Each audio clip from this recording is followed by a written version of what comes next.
بسم اللہ الرحمن الرحیم۔ معزز سامعین، السلام علیکم ورحمۃ اللہ وبرکاتہ۔ امید کرتا ہوں کہ آپ خیریت سے ہوں گے۔ اللہ پاک آپ کو خوش رکھے، شاد و آباد رکھے۔ اللہ پاک آپ کی زندگی میں خوب بہاریں عطا فرمائے۔ میرے پیارے ناظرین، آپ نے تھمبنیل کو پڑھا ہوگا اور آپ نے حساب لگا لیا ہوگا کہ کون سے موضوع پر آج ہم آپ سے بات کرنے والے ہیں۔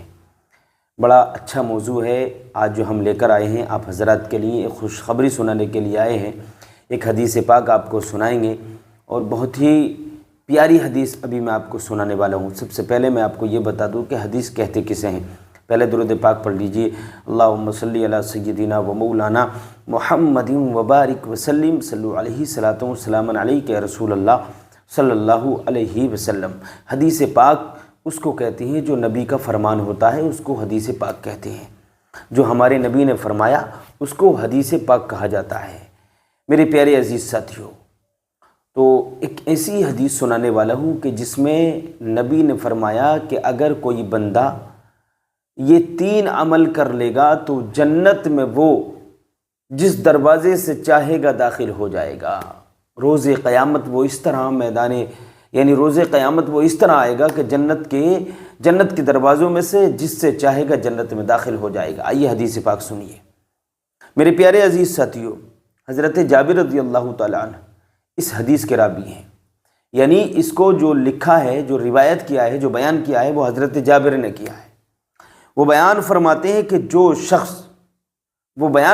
ہیں کہ آقا نے فرمایا، ہمارے نبی نے فرمایا کہ جو شخص ایمان کے ساتھ ان 3 کاموں کو کر لے گا تو روز قیامت وہ اس طرح آئے گا کہ جنت کے اندر جس دروازے سے چاہے گا داخل ہو جائے گا۔ میرے پیارے عزیز ساتھیوں، اب مزید میرے آقا نے اور یہ فرمایا، مزید آقا فرماتے ہیں بعد میں کہ اگر کسی نے 3 کام کر لیے تو مزید اس پر یہ فرمایا میرے نبی نے کہ حورانے، اور اس کو دوسرا انعام یہ ملے گا کہ حورانے بہشت میں سے جس سے چاہے نکاح کر لے گا، جس سے چاہے نکاح کر سکتا ہے۔ تو اب آئیے وہ 3 عمل کون سے ہیں، وہ 3 کام کون سے ہیں، وہ میں آپ کو بتاتا ہوں۔ آقا نے فرمایا کہ اگر جس کسی نے کسی شخص کو، آقا فرماتے، دھیان سے سنیے، توجہ سے سنیے، آقا فرماتے پہلا عمل بتا رہے ہیں سرکار۔ پہلا عمل یہ کہ جس کسی نے کسی شخص کو، اپنے مسلمان بھائی کو مشکل وقت میں چھپا کر قرضہ دیا، اس کا کام چلا دیا، تو وہ جنت میں اس طرح داخل ہوگا کہ جنت کے جس دروازے سے چاہے گا داخل ہو جائے گا۔ چھپا کر قرضہ دیا کہ اس کا کام چل گیا، کہ اس کی عزت نفس مجروح نہ ہو، اس کی عزت میں کوئی کمی نہ آئے، اس کی بات میں کوئی کمی نہ آئے، اس کی عزت میں 4 چاند لگے رہیں، کوئی اس کی عزت گھٹائے نہیں بلکہ اپنی طرف سے اس کو بڑھاوا دے اور چھپا کر اس کا کام چلا دے مشکل وقت میں۔ تو اللہ کے نبی فرماتے ہیں کہ وہ بروز قیامت اس طرح آئے گا کہ جنت کے جس دروازے سے چاہے گا جنت میں داخل ہو جائے گا، اور دوسرا انعام اس کو یہ ملے گا کہ جنت کی حوروں میں سے جس سے چاہے وہ نکاح کر سکتا ہے۔ کون؟ کہ جس کسی مسلمان نے اپنے مسلمان بھائی کی مصیبت کے وقت میں، پریشانی کے وقت میں مدد کی، چھپا کر اس کا قرضہ دے کر، چھپا کر اس کو قرضہ دیا، تو اس کو یہ انعام ملے گا۔ اور دوسرا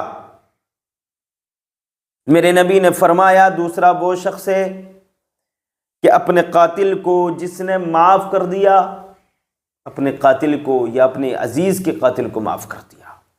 عزیز کا قاتل کون ہوا؟ مثال کے طور پہ کسی نے کسی کے بھائی کو قتل کر دیا اور تھا وہ مسلمان، تو اس نے اس کو معاف کر دیا۔ یا کسی نے کسی کے بیٹے کا قتل کر دیا تو قاتل کو معاف کر دیا اس نے۔ تو اللہ کے نبی فرماتے ہیں کہ اگر یہ قاتل کو، اپنے قاتل کو یا اپنے عزیز کے قاتل کو معاف کر دیتا ہے تو اس کو میدان محشر میں یہ انعام ملے گا کہ جنت میں جس دروازے سے چاہے گا داخل ہوگا۔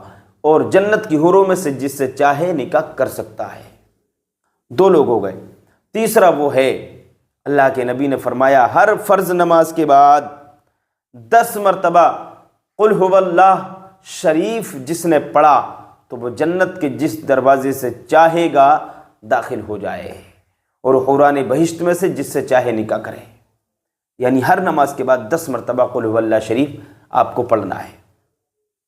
جب یہ ساری باتیں بیان ہو چکی ہیں، اللہ کے نبی نے فرمایا تو حضرت صدیق اکبر عرض گزار ہو گئے، عرض کرنے لگے یا رسول اللہ اگر کوئی شخص ان تینوں کاموں کو نہ کر سکے بلکہ ان تینوں میں سے کوئی ایک کر لے، تو اللہ کے نبی فرماتے ہیں صدیق اکبر اگر تینوں میں سے کوئی ایک کر لے گا تو اس کی جزا بھی وہی